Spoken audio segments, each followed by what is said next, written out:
चलो चलो, हम क्या पढ़ रहे थे, नोट्स ले लो फटाफट।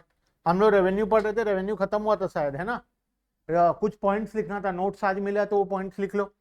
ठीक है, रिलेशनशिप का जो पॉइंट्स था वो लिख लो। 5 पॉइंट यहाँ पर था, देखो पहले इसको अपडेट कर लो, नोट्स में लिख लो। ये रहा, relationship between average revenue and marginal revenue when price falls with rise in output. ठीक है, 5 पॉइंट था। A R and M R start with the same point, एक ही जगह से शुरू होता है। A R and M R both falls, average revenue is always more than marginal revenue, A R can never be zero और negative, और M R can be zero और नेगेटिव। एम आर जीरो भी हो सकता है, negative भी हो सकता है, ए आर कुछ भी नहीं हो सकता, ए आर हमेशा पॉजिटिव ही रहेगा।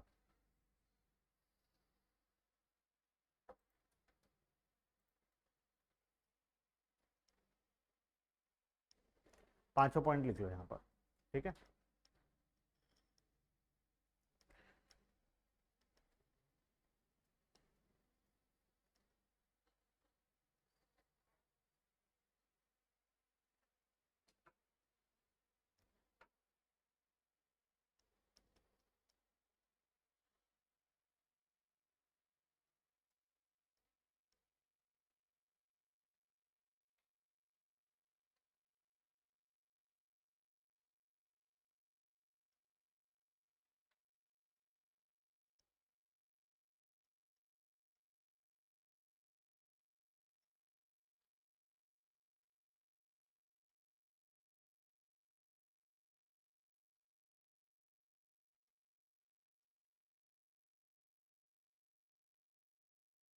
हो गया 5 पॉइंट। उसके बाद नीचे 3 पॉइंट और था, वो भी लिख लो। अच्छा, ये तो लिखा हुआ है, मार्किंग करना है कर लेना, ये तो लिखा हुआ है तीनों पॉइंट। यहाँ रहा, T R rises M R is positive, T R maximum M R zero, T R falls M R is negative. ठीक है, ठीक है, ये चैप्टर हमारा कंप्लीट हुआ था, है ना। नेक्स्ट, प्रोड्यूसर इक्विलिब्रियम, एक बहुत ही छोटा सा चैप्टर। ये चैप्टर हमारा आखिरी चैप्टर होगा, इसके बाद हम लोग स्टार्ट्स पढ़ेंगे। ठीक है, एक छोटा सा चैप्टर है, आज खत्म, आज शुरू भी होगा, आज मोस्ट प्रोबेबली खत्म भी हो जाएगा। 2 पेज का 3 पेज का टोटल चैप्टर है। ठीक है, देखो सप्लाई से हम लोग बाद में पढ़ेंगे, बीच में हम लोग इसके बाद, इस चैप्टर के बाद तुम्हारा स्टार्ट्स पढ़ लेंगे। स्टार्ट्स का जो 2 चैप्टर हमारा बीच का बचा हुआ है वो, और उसके बाद कोरिलेशन वगैरह जो बचा हुआ है वो पढ़ लेंगे। ठीक है, देखो producers equilibrium, what is consumer equilibrium, तुम पढ़े हो कंज्यूमर इक्विलिब्रियम। कंज्यूमर इक्विलिब्रियम क्या होता था?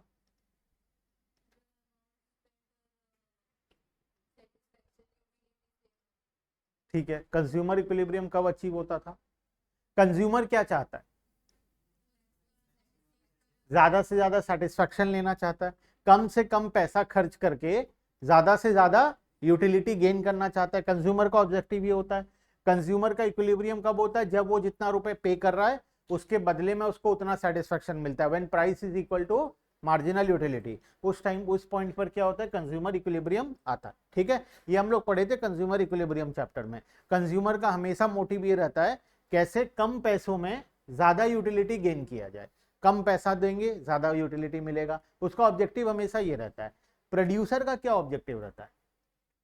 तुम कंज्यूमर हो, तुम कोई सामान खरीदने जा रहे हो, तो तुम्हारा ऑब्जेक्टिव है कि कैसे सस्ता सामान से ज्यादा यूटिलिटी गेन कर लें। लेकिन अगर तुम प्रोड्यूसर हो तो तुम्हारा क्या ऑब्जेक्टिव होगा?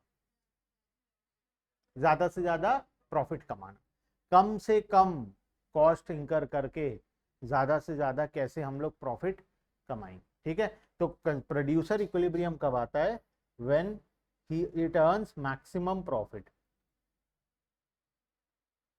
जब ये मैक्सिमम प्रॉफिट अर्न करता है, जिस पॉइंट पर इसका प्रॉफिट मैक्सिमम होगा एक प्रोड्यूसर का, उस पॉइंट पर प्रोड्यूसर इक्विलिब्रियम आए। ठीक है, प्रोड्यूसर इक्विलिब्रियम कब आता है? जब प्रोड्यूसर को मैक्सिमम प्रॉफिट होता है। कंज्यूमर इक्विलिब्रियम कब आता है? जब कंज्यूमर को मैक्सिमम सेटिस्फेक्शन मिलता है। प्रोड्यूसर इक्विलिब्रियम तब आता है जब प्रोड्यूसर को मैक्सिमम प्रॉफिट जनरेट होता है। Now what is maximum profit? Maximum profit का मतलब क्या होता है? देखो, कॉस्ट कंटिन्यूसली इंक्रीज होता है। ठीक है, कॉस्ट इंक्रीज होता है। हम लोग वेरिएबल कॉस्ट पढ़े हैं, वेरिएबल कॉस्ट का डायग्राम कैसा होता है? यू शेप का होता है। 7 प्रकार का कॉस्ट का डायग्राम पढ़े थे, स्टार्टिंग से बताओ। सबसे पहला फिक्स्ड कॉस्ट का डायग्राम कैसा होता है? Straight line parallel to x axis. उसके बाद वेरिएबल कॉस्ट का डायग्राम कैसा होता है? Variable cost inverted S shape, inversely S shape का होता है, स्टार्टिंग फ्रॉम ओरिजिन, ठीक है। उसके बाद टोटल कॉस्ट का डायग्राम कैसा होता है?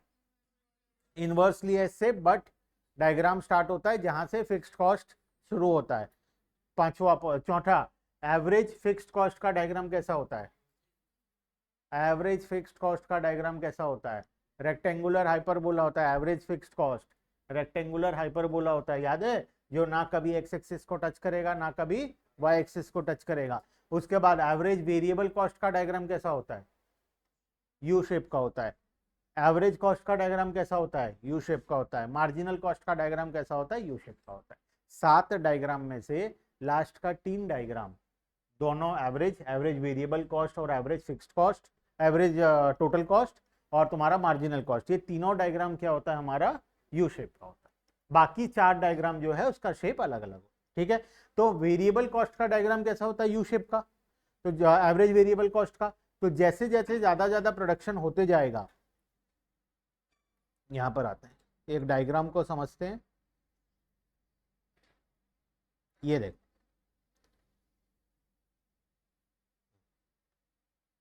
इस डायग्राम को ध्यान से देखना।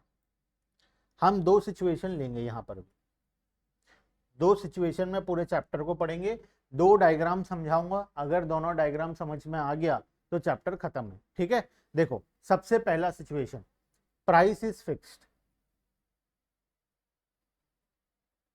जो हम रेवेन्यू चैप्टर में पढ़े। रेवेन्यू में 2 पार्ट में पढ़े, पहला जब प्राइस कांस्टेंट रहता है और दूसरा जब प्राइस फॉल करता है विद इंक्रीज इन आउटपुट। यहाँ पे भी सेम 2 सिचुएशन है, पहला जब प्राइस फिक्स रहेगा और दूसरा when price false with increase in output, ठीक है। अब पहला वाला समझो, प्राइस इज फिक्स्ड मतलब तुम जितना भी यूनिट बेचोगे उसका प्राइस जो है वो कांस्टेंट रहेगा। मान लो मैं कोई भी प्रोडक्ट बनाता हूं और उसको 100 रुपए में बेचता हूं, प्राइस उसका क्या है? 100 रुपए। मैं जितना यूनिट बेचूंगा सारा यूनिट 100 रुपए में ही बिकेगा, ठीक है। 100 रुपीज फिक्स है प्राइस, क्लियर है। तो मेरा एवरेज रेवेन्यू या मार्जिनल रेवेन्यू का डायग्राम कैसा होगा? Average revenue equals to marginal revenue equals to price. पढ़े थे हम लोग, है ना, लास्ट चैप्टर में ही पढ़े थे, रेवेन्यू चैप्टर में। ये तीनों इक्वल होगा, average revenue equals to marginal revenue equals to price, ठीक है। अब मार्जिनल कॉस्ट याद है तुम्हें? मार्जिनल कॉस्ट, मार्जिनल कॉस्ट का डायग्राम कैसा होता है? यू शेप का होता है। तो मार्जिनल कॉस्ट का डायग्राम अगर तुम देखोगे, this is your marginal cost, ये तुम्हारा मार्जिनल कॉस्ट का डायग्राम यू शेप का होता है। अब समझना, तुम एक बिजनेसमैन हो, ठीक है, तुम बहुत सारा यूनिट बनाते हो ऑलरेडी, मान लो 1 लाख यूनिट प्रोड्यूस कर रहे हो, ठीक है। 1 लाख यूनिट ऑलरेडी तुम प्रोड्यूस कर रहे हो, तुम्हें प्रॉफिट हो रहा है, जो भी प्रॉफिट हो रहा है। अगर मैं तुमसे पूछूं 1 यूनिट एक्स्ट्रा बनाओ, तुम्हारा ऑब्जेक्टिव हमेशा क्या रहेगा? ज्यादा यूनिट बेचे, प्रॉफिट कमाए। अगर तुम 1 लाख यूनिट बेचते हो तो तुम चाहोगे अगली बार 1 लाख से थोड़ा ज्यादा यूनिट बेचे और एक्स्ट्रा यूनिट पर प्रॉफिट कमा ले। तो तुम अगर मान लो 1 लाख यूनिट बना रहे हो, अभी तुम्हें 1 यूनिट एक्स्ट्रा बनाना है। 1 यूनिट एक्स्ट्रा बनाने के लिए जो कॉस्ट लगेगा उसको क्या बोलेंगे हम लोग? Marginal cost. मार्जिनल कॉस्ट, मान लो इस 1 यूनिट को बनाने के लिए हमारा मार्जिनल कॉस्ट आता है 90 रुपीज। इस 1 यूनिट को कितना में बेचेंगे हम? 100 रुपए, फिक्स है वो तो प्राइस, 100 में बेचेंगे। मार्जिनल रेवेन्यू कितना होगा? तो एक्स्ट्रा प्रॉफिट कितना आएगा? 10 रुपए। क्या हमें ये यूनिट बनाना चाहिए? ऑब्वियसली बनाना चाहिए, क्योंकि जब एक्स्ट्रा यूनिट बना रहे हो, फिक्स कॉस्ट तो फिक्स है, मार्जिनल कॉस्ट जो है तुम्हारा, जो एक्स्ट्रा कॉस्ट इंकर हो रहा है, एक एक्स्ट्रा यूनिट को बनाकर कॉस्ट इंकर हो रहा है 90 रुपीज और तुम्हारा जो रेवेन्यू है वो 100 आ रहा है, नेट में 10 रुपए बच रहा है। तो बनाना चाहिए या नहीं बनाना चाहिए? बनाना चाहिए। मान लेते हैं तुम बना लिए, एक और एक्स्ट्रा यूनिट में पूछा, अब की बार मार्जिनल कॉस्ट कितना आएगा, 92 रुपया। मार्जिनल कॉस्ट बढ़ता रहता है, यू शेप है, देखो बढ़ेगा, हर बार मार्जिनल कॉस्ट क्या होते जाएगा, बढ़ते जाएगा। ठीक है, इस बार मार्जिनल कॉस्ट कितना है, 92। मार्जिनल रेवेन्यू कितना है, वही 100। प्रॉफिट कितना, बनाना चाहिए या नहीं, बनाना चाहिए। तुम बताओ कौन से पॉइंट में हमें रुक जाना चाहिए,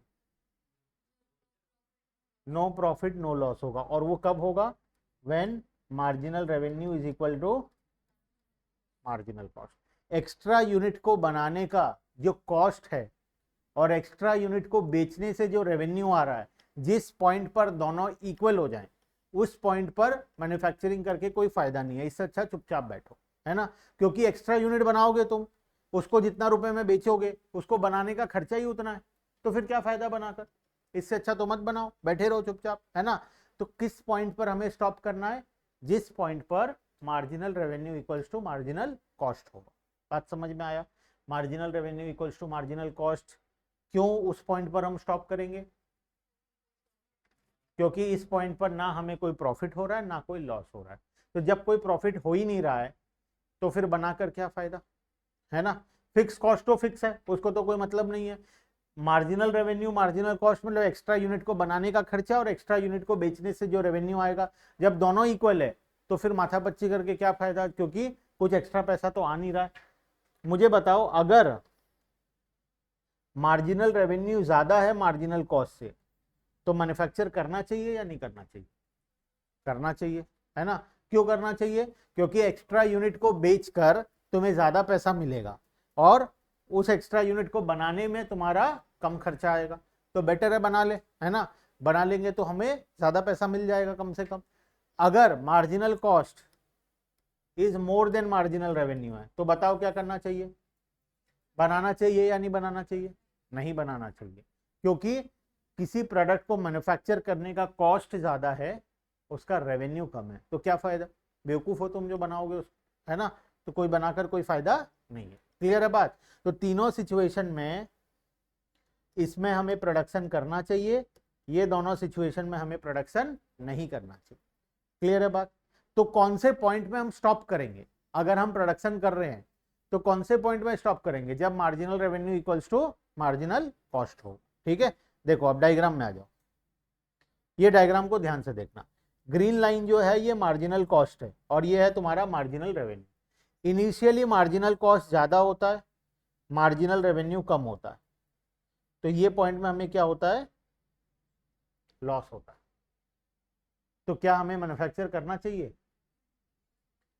सोचकर बताओ। स्टार्टिंग में पहला यूनिट में मार्जिनल कॉस्ट हमारा ज्यादा है, मार्जिनल रेवेन्यू हमारा कम है, क्या हमें मैन्युफैक्चर करना चाहिए या नहीं करना चाहिए, क्यों नहीं करना चाहिए, लॉस हो रहा है, बात माना मैं तुम्हारा, तुम्हारे लॉजिक के हिसाब से नहीं करना चाहिए, लेकिन हमें दिखाई दे रहा है आगे जाकर क्या होगा,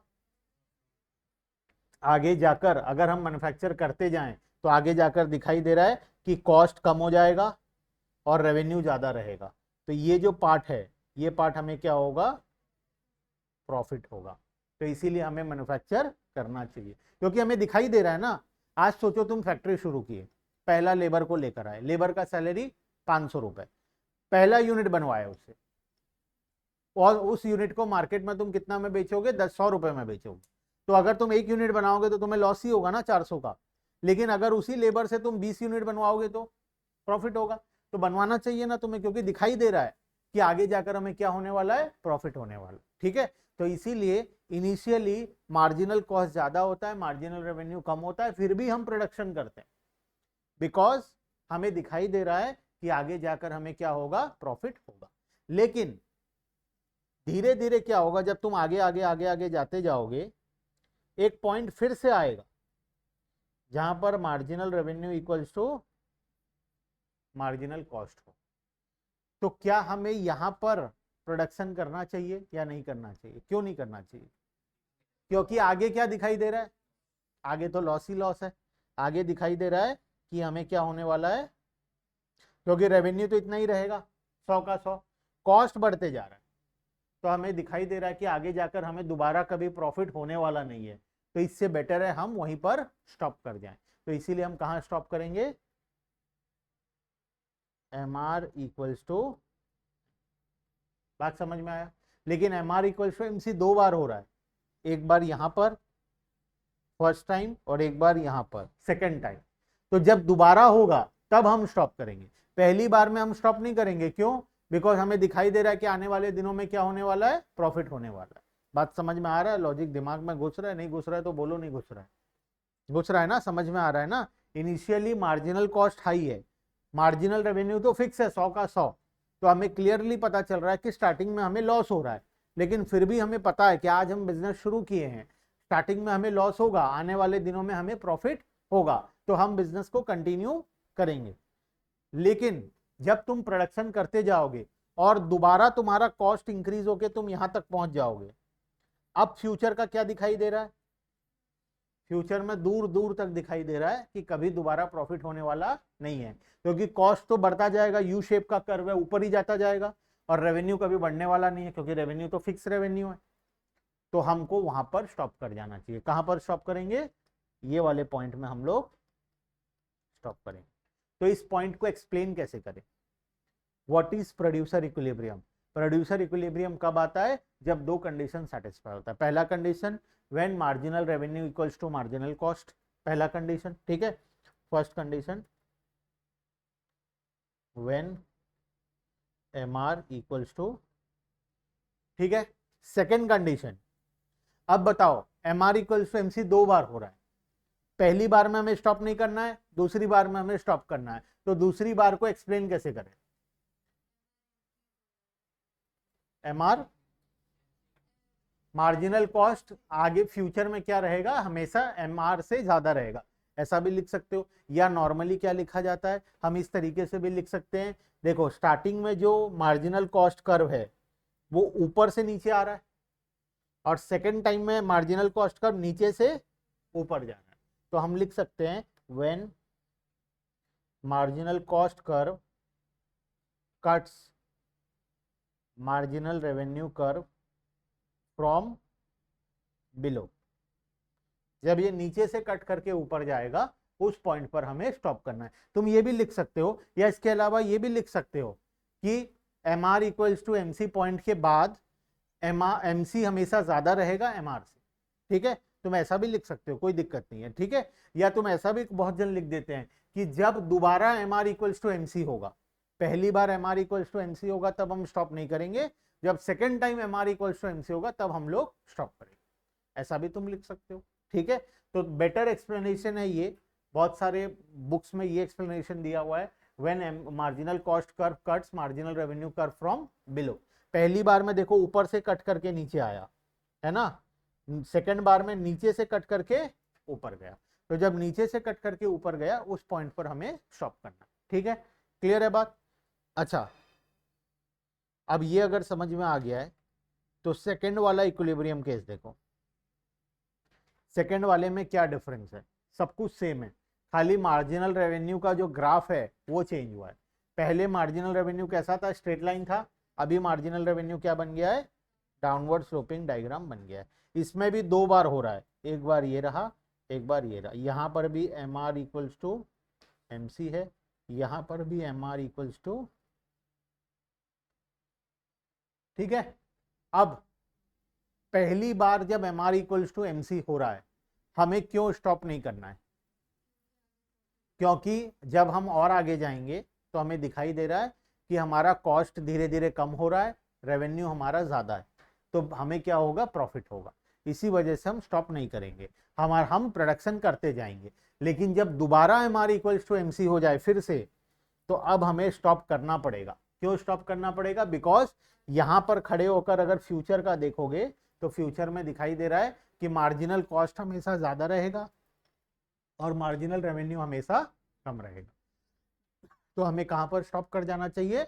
अगेन जब दोबारा M R equals to M C होगा तब हमें स्टॉप करना। क्लियर है बात? बस चैप्टर में टोटल इतना ही है। प्रोड्यूसर इक्विलिब्रियम का दो कंडीशन है, पहला M R equals to M C, और दूसरा when marginal cost curve cuts marginal revenue curve from below. वो टोटल चैप्टर में बस ये दो लाइन याद रखना, काम हो जाएगा, ठीक है। देखो आ जाओ, आप बुक में आ जाओ। प्रोड्यूसर इक्विलिब्रियम, प्रोड्यूसर को चाहिए मैक्सिमम प्रॉफिट।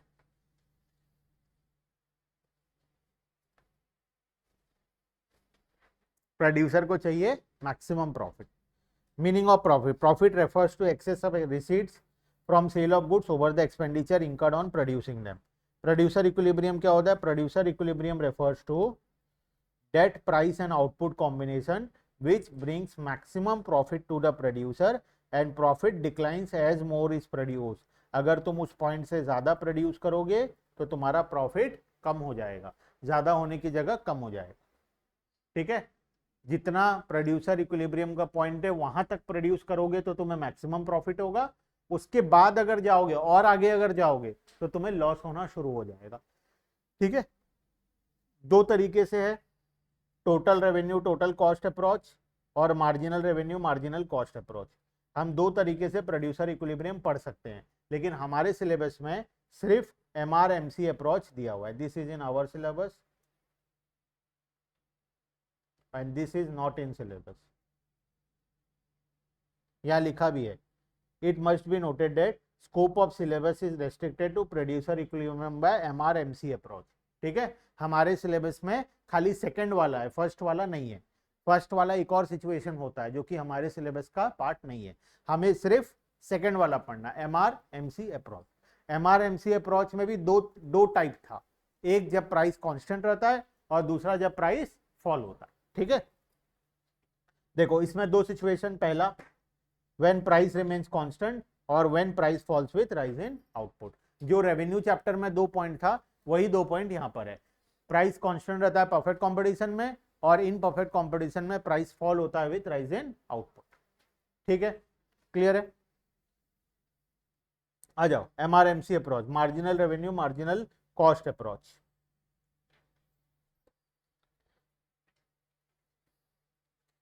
दो सिचुएशन, दो कंडीशन है। पहला condition, marginal revenue must equals to marginal cost. Equilibrium point पे MR इक्वल्स टू MC होना चाहिए। वैसे तो एक ही सिचुएशन, एक ही कंडीशन होना चाहिए, MR इक्वल्स टू MC, लेकिन प्रॉब्लम क्या है, MR इक्वल्स टू MC 2 बार होता है और दोनों में से एक ही इक्विलिब्रियम पॉइंट है, इसीलिए कंडीशन नंबर 2 लिखना पड़ा। अदरवाइज कंडीशन नंबर 2 का कोई नीड नहीं था। MR इक्वल्स टू MC हुआ मतलब एक प्रोड्यूसर इक्विलिब्रियम हो गया, लेकिन ऐसा 2 बार हो जाता है। जब 2 बार हो जाता है तो 2 इक्विलिब्रियम तो हो नहीं सकता, एक ही इक्विलिब्रियम होगा। तो कौन सा इक्विलिब्रियम है उसको फाइंड आउट करने के लिए हम कंडीशन नंबर 2 भी लगाते हैं। ठीक है, देखो, as long as marginal cost is less than marginal revenue it is profitable for the producer to go on producing more and more. लेकिन वो स्टॉप कब करेगा? जब MR इक्वल्स टू MC होगा।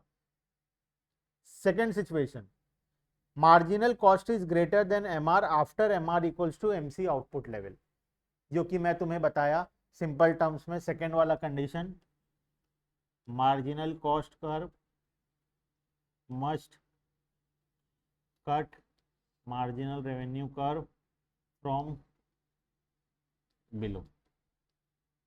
तुम ये भी लिख सकते हो या ये भी लिख सकते हो, मार्जिनल कॉस्ट मार्जिनल रेवेन्यू से ज्यादा होगा आफ्टर इक्विलिब्रियम पॉइंट।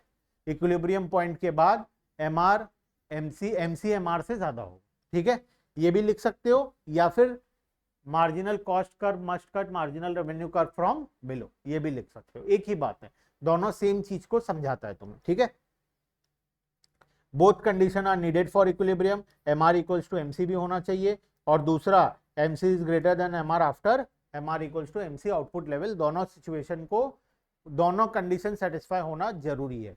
कोई एक सेटिस्फाई होगा तो इक्विलिब्रियम नहीं माना जाएगा। इक्विलिब्रियम के लिए दोनों कंडीशन सेटिस्फाई होना जरूरी है। मुझे बस एक चीज बता दो, तुम्हें समझ में आया है कि नहीं, पता चल जाएगा। MR इक्वल्स टू MC, इस पॉइंट पर हमें तो स्टॉप करना,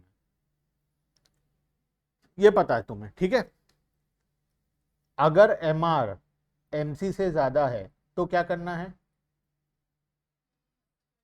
कंटिन्यू प्रोड्यूस प्रोडक्शन। ठीक है, प्रोडक्शन कंटिन्यू करेंगे। अगर MC MR से ज्यादा है तो स्टॉप कर देना, इसमें प्रोडक्शन करना ही नहीं है, क्योंकि एक्स्ट्रा यूनिट को बनाने का खर्चा ज्यादा लग रहा है और तुम्हारा रेवेन्यू कम हो रहा है। तो हम इतने बेवकूफ तो नहीं है कि एक यूनिट को बनाएंगे, कॉस्ट 30 रुपए लगेगा और बेचकर 20 रुपए आएगा, घर से 10 रुपए का नुकसान होगा। तो ये काम तो हम कभी करेंगे नहीं। हम कब प्रोडक्शन करेंगे? जब MR is greater then MC होगा, या फिर बुरा से बुरा सिचुएशन में भी हम यहां पर भी कर लेंगे प्रोडक्शन, क्योंकि यहां पर हमें ना कोई प्रॉफिट हो रहा है ना कोई, लेकिन इसके बियॉन्ड अगर कॉस्ट इंक्रीज हो रहा है और रेवेन्यू वही है तो हम लोग प्रोडक्शन नहीं करें। क्लियर है बात?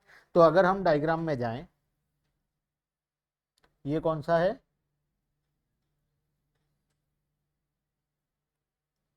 और ये है तुम्हारा मार्जिनल कॉस्ट कर्व। तो पहले 2 बार देखो इक्विलिब्रियम आ रहा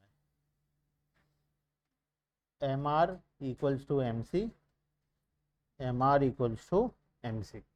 ठीक है, फर्स्ट बार में पहला कंडीशन सेटिस्फाइड, सेकेंड बार में भी पहला कंडीशन सेटिस्फाइड, चेक करेंगे दूसरा कंडीशन। अच्छा, पहली बार में इक्विलिब्रियम क्यों नहीं हो रहा? पहली बार में इक्विलिब्रियम क्यों नहीं हो रहा? क्योंकि अगर हम इसके बियॉन्ड जाते हैं, इससे अगर और आगे प्रोडक्शन करते हैं, तो हमें दिखाई दे रहा है कि हमारा जो कॉस्ट है वो कम आएगा, हमारा जो कॉस्ट है वो इतना लगेगा, रेवेन्यू इतना आएगा। तो ये पार्ट जो है ये हमें क्या होगा? प्रॉफिट होगा। ये जो गैप है ये हमारा क्या है? प्रॉफिट है।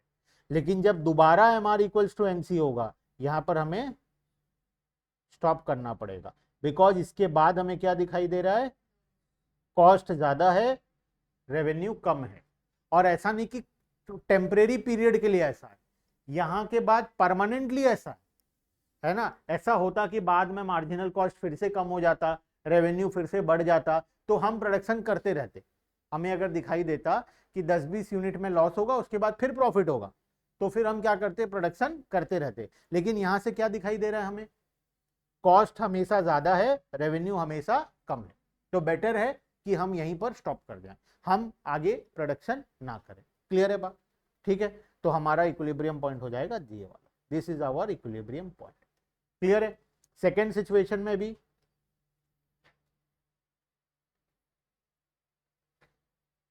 This is marginal revenue and this is marginal cost. ठीक है, 2 बार अगेन इक्विलिब्रियम हो रहा है, MR equals to MC, MR equals to. ठीक है, पहली बार में स्टॉप नहीं करेंगे बिकॉज इसके बाद हमारा कॉस्ट कम है, रेवेन्यू ज्यादा है, तो हमें प्रॉफिट होगा। लेकिन दूसरी बार में हमें स्टॉप करना पड़ेगा, क्योंकि इसके बियॉन्ड अगर हम जाते हैं तो हमारा कॉस्ट हाई है और रेवेन्यू कम है, तो हमें लॉस होगा। इसीलिए सेकेंड टाइम में हम क्या करेंगे? स्टॉप कर देंगे। ठीक है, चलो चैप्टर खत्म। पढ़ो। When producer equilibrium when price remains constant. जब प्राइस कांस्टेंट रहता है तब क्या होता है? यहाँ पे डायग्राम दिया हुआ है, डायग्राम के साइड में मस्त एक्सप्लेनेशन दिया हुआ है। बस दोनों कंडीशन को याद रखना है, डायग्राम को याद रखना है। ठीक है, बस इतना कर लेने से सफिशिएंट है। जो बाकी एक्सप्लेनेशन दिया है उसको पढ़ने का दरकार नहीं है, डायग्राम और उसके साइड में जो दिया है, और इसके साथ ये दोनों पॉइंट को एक्सप्लेन करोगे। खाली point 1 MR equals to MC लिख देने से नहीं होगा, point 2 marginal cost curve must cut marginal revenue from below लिख देने से नहीं होगा, उसको प्रॉपर्ली एक्सप्लेन करना पड़ेगा, जिसका एक्सप्लेनेशन यहाँ पर प्रॉपर्ली तुम्हें दिया है। ये रहा, ये रहा। ठीक है, और डायग्राम को याद कर लेना है, डायग्राम को प्रैक्टिस कर लेना। डायग्राम तो तुम्हें नींद में याद होना चाहिए सारा, जैसे कॉस्ट चैप्टर का हम अभी रिवाइज किए, ऐसे बैठ बैठ के रिवाइज किया करो। ठीक है, जैसे डिमांड चैप्टर में 5 प्रकार का डायग्राम था इलास्टिसिटी ऑफ डिमांड में, है ना। जब इलास्टिसिटी 0 होता है, इलास्टिसिटी इनफाइनाइट होता है, इलास्टिसिटी 1 होता है, मोर देन 1 होता है, लेस देन 1 होता है। ये 5 डायग्राम तुम्हारे दिमाग में होना चाहिए। कॉस्ट चैप्टर का सारा डायग्राम, रेवेन्यू चैप्टर का सारा डायग्राम, ठीक है, ये सब कुछ तुम्हारे दिमाग में हमेशा होना चाहिए। कम से कम डायग्राम हमेशा याद रहना चाहिए। डायग्राम को तुम बार बार खुद से रिवाइज कर सकते हो, ऐसे ही बुक को कुछ नहीं चाहिए डायग्राम रिवाइज करने के लिए। बस चलते चलते सोचोगे मार्जिनल कॉस्ट कैसा होता था, यू शेप का होता था, ठीक है। एवरेज कॉस्ट कैसा होता था, यू शेप का होता था। ठीक है, इस तरीके से अगर रिवाइज करोगे तो इकोनॉमिक्स बहुत इजी लगेगा तुम्हें, और अगर छोड़ दोगे एग्जाम के पहले दिन देखेंगे क्या होगा, उस दिन कुछ याद नहीं आएगा। ठीक है, तो कम से कम डायग्राम्स को कभी कभार रिवाइज करते रहना। ठीक है, चलो second situation, when price falls with rise in output, सब कुछ सेम है, खाली मार्जिनल रेवेन्यू का डायग्राम जो है वो चेंज हो जाएगा, वो डाउनवर्ड स्लोपिंग हो जाएगा बस, बाकी एक्सप्लेनेशन भी सेम है, इक्विलिब्रियम का कंडीशन भी सेम है, सब कुछ सेम है, एग्जैक्टली एवरीथिंग इज 100% सेम। ठीक है, बस मार्जिनल रेवेन्यू का diagram straight line parallel to x axis की जगह डाउनवर्ड स्लोपिंग हो जाएगा। ठीक है, रेवेन्यू चैप्टर में कितना तो डायग्राम पढ़े थे हम? कॉस्ट चैप्टर का 7 डायग्राम तो याद हो गया। ठीक है, पहला वाला straight line parallel to x axis, उसके बाद 2 ठो इन्वर्टेड एस शेप, उसके बाद रेक्टेंगुलर हाइपरबोला, फिर 3 ठो यू शेप। ठीक है, रेवेन्यू चैप्टर का कितना ठो डायग्राम था? सबसे पहला हम लोग प्राइस कांस्टेंट वाला पढ़े थे। प्राइस कांस्टेंट में 2 प्रकार का डायग्राम था, एवरेज रेवेन्यू, मार्जिनल रेवेन्यू, दोनों क्या होता है? Straight line parallel to x axis होता है। टोटल रेवेन्यू का डायग्राम क्या होता है? Upward sloping starting from origin. ठीक है, उसके बाद सेकंड सिचुएशन पढ़े थे, when price falls with rise in output, उसमें मार्जिनल रेवेन्यू और एवरेज रेवेन्यू दोनों क्या होता है? फॉल करता है, लेकिन एवरेज रेवेन्यू हमेशा मार्जिनल रेवेन्यू के ऊपर रहता है, ऊपर रहता है, मार्जिनल एवरेज रेवेन्यू हमेशा मार्जिनल रेवेन्यू से ज्यादा रहता है। एवरेज रेवेन्यू जीरो या नेगेटिव नहीं हो सकता, मार्जिनल रेवेन्यू जीरो या नेगेटिव हो सकता है, दोनों का स्टार्टिंग पॉइंट सेम रहता है। ठीक है, ये पॉइंट पढ़े थे हम लोग। टोटल रेवेन्यू का डायग्राम कैसा होता है? टोटल रेवेन्यू और मार्जिनल रेवेन्यू का कंपैरिजन पढ़े थे। टोटल रेवेन्यू स्टार्टिंग में इंक्रीज होता है, अपने मैक्सिमम पॉइंट में पहुंचकर फॉल करता है। मार्जिनल रेवेन्यू कंटिन्यूअसली फॉल करता है। 3 स्टेजेस था, स्टेज 1, स्टेज 2, स्टेज 3। स्टेज 1 में क्या होता है? टोटल रेवेन्यू इंक्रीज होता है, मार्जिनल रेवेन्यू पॉजिटिव रहता है। स्टेज 2 में टोटल रेवेन्यू मैक्सिमम होता है, मार्जिनल रेवेन्यू जीरो होता है, और तीसरे स्टेज में टोटल रेवेन्यू फॉल करता है, मार्जिनल रेवेन्यू नेगेटिव होता है। चैप्टर खत्म। ठीक है, आज हम लोग पढ़े वही 2 इक्विलिब्रियम का condition, marginal revenue equals to marginal cost, और marginal cost must cut marginal revenue from below. खत्म चैप्टर। ठीक है, इस तरीके से चैप्टर को रिवाइज करते रहना। चलो, हो गया,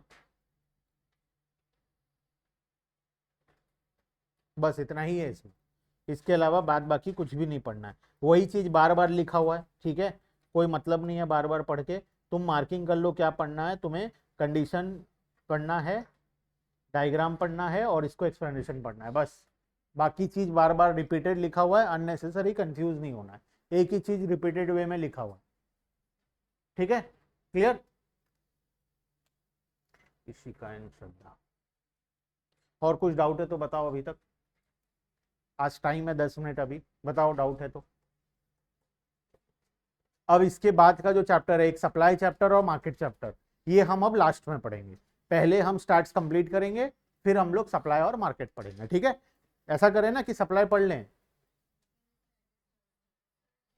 स्टार्ट्स पढ़ लें पहले, चलो स्टार्ट्स पढ़ लेंगे पहले। ठीक है, तो नेक्स्ट क्लास से हम लोग स्टार्ट्स पढ़ लेंगे, नेक्स्ट क्लास बोलने से ट्यूसडे से हम स्टार्ट्स पढ़ेंगे पहले, फिर हम लोग स्टार्ट्स खत्म होगा तो ये लास्ट का 2 चैप्टर पढ़ेंगे। ठीक है, कोई डाउट है तो बोलो। श्रद्धा।